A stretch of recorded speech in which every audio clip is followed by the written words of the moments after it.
हिंदू पंचांग के अनुसार आज भाद्रपद की पूर्णिमा तिथि है। इस दिन भगवान विष्णु की पूजा का विधान होता है। बहुत से लोग आज के दिन पूर्णिमा का व्रत करके भगवान सत्यनारायण की पूजा करते हैं। कहते हैं कि व्रत करने से मोक्ष की प्राप्ति होती है। लेकिन जो लोग व्रत नहीं कर पाते वह कथा पढ़कर या सुनकर ही अपनी मनोकामना को पूरा कर सकते हैं। आज हम आपको इसकी कथा के बारे में बताएंगे, जिसको पढ़ने सुनने से व्यक्ति को मोक्ष मिलता है। एक बार नारद जी ने भ्रमण करते हुए मृत्युलोक के प्राणियों को अपने अपने कर्मों के अनुसार तरह तरह के दुखों से परेशान होते हुए देखा। इससे उनका हृदय द्रवित हो उठा और वह अपने परम आराध्य भगवान श्री हरि की शरण में कीर्तन करते पहुंच गए और स्तुति पूर्वक बोले, हे नाथ, यदि आप मेरे ऊपर प्रसन्न हैं तो मृत्युलोक के प्राणियों के कष्ट हरने का कोई उपाय बताने की कृपा करें। तब भगवान ने कहा, मुनिवर, तुमने विश्व कल्याण की भावना से बहुत सुंदर प्रश्न किया है। आज मैं तुम्हें ऐसा व्रत बताता हूँ जो स्वर्ग में भी दुर्लभ है और महान पुण्यदायक है तथा मोह के बंधन को काट देने वाला है, जिसका नाम है श्री सत्यनारायण व्रत। इस व्रत की कथा सुनने मात्र से ही सब दुख दूर हो जाते हैं और इसका विधि विधान पूर्वक पूजन करने से मनुष्य सांसारिक सुखों को भोगकर परलोक में मोक्ष को प्राप्त करता है। व्रत कथा। काशीपुर नगर के एक गरीब ब्राह्मण को भिक्षा मांगते देखकर भगवान विष्णु जी ने स्वयं ही एक बूढ़े ब्राह्मण के रूप में उस निर्धन ब्राह्मण के पास गए और कहने लगे, हे विप्रे, श्री सत्यनारायण भगवान मनोवांछित फल देने वाले हैं। तुम उनका व्रत पूजन करो, जिसे करने से मनुष्य सब प्रकार के दुखों से मुक्त हो जाता है। इस व्रत में उपवास का भी अपना महत्व है, किंतु उपवास से मात्र भोजन न लेना ही नहीं समझना चाहिए।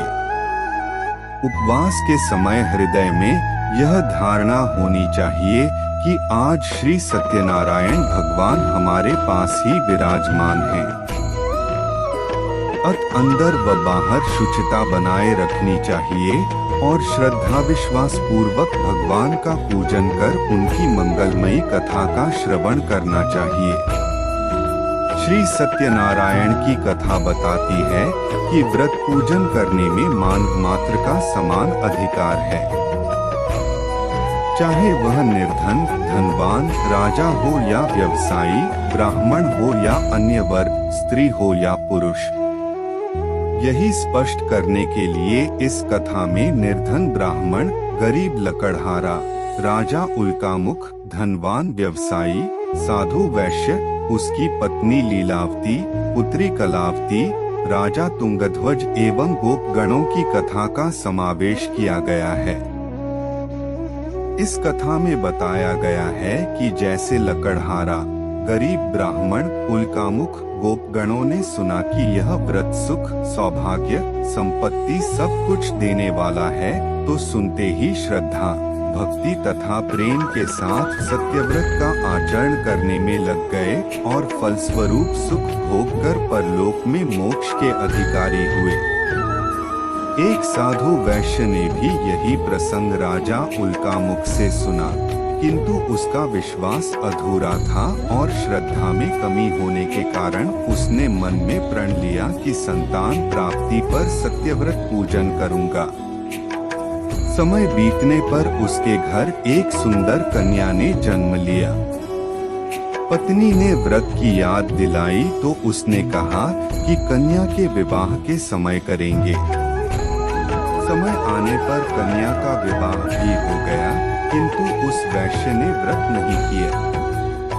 सभी वह अपने दामाद को लेकर व्यापार के लिए चला गया।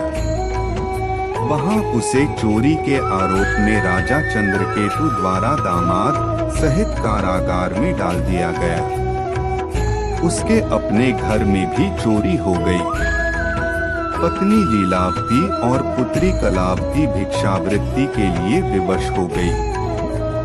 एक दिन कलावती ने किसी के घर श्री सत्यनारायण का पूजन होते देखा और घर आकर माँ को प्रसाद दिया। तब माँ ने अगले दिन श्रद्धा से व्रत पूजन कर भगवान से पति और दामाद के शीघ्र वापस आने का वरदान मांगा। श्री हरि प्रसन्न हो गए और स्वप्न में राजा को कह दिया कि वह दोनों बंदियों को छोड़ दे, क्योंकि वह निर्दोष हैं। राजा ने अगली सुबह उनका धन धान्य तथा प्रचुर द्रव्य देकर उन्हें विदा किया। घर आकर पूर्णिमा और संक्रांति को सत्यव्रत का जीवन भर आयोजन करता रहा। परिणाम स्वरूप उसे सांसारिक सुख भोग कर मोक्ष प्राप्त हुआ। इसी प्रकार एक बार राजा तुंगध्वज ने वन में गोपगणों को श्री सत्यनारायण भगवान का पूजन करते देखा, किंतु अपने अभिमान की वजह से राजा न तो पूजा स्थल पर गया, न दूर से ही प्रणाम किया और न ही गोपगणों द्वारा दिया प्रसाद ग्रहण किया। परिणाम यह हुआ कि राजा के पुत्र, धन धान्य, अश्वगजादि सब नष्ट हो गए।